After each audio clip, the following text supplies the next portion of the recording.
अस्सलामुअलैकुम। ये विसल थी 133 अप कोहाट एक्सप्रेस, जो कि लोकोमोटिव 8313 PH20 के साथ रवानगी के लिए बिल्कुल तैयार। कुछ लेट कमर मुसाफिर आए हैं, उनके लिए भी गाड़ी रुकी हुई है। टाइम इसका हो गया रावलपिंडी और कोहाट के दरमियान चलने वाली 133 अप कोहाट एक्सप्रेस।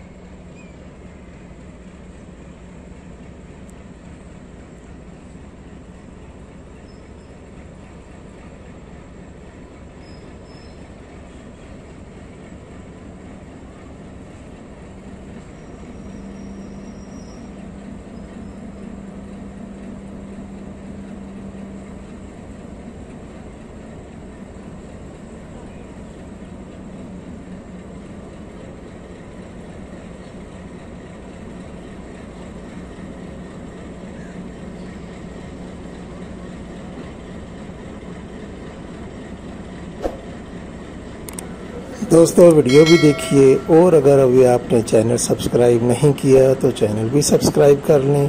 शुक्रिया।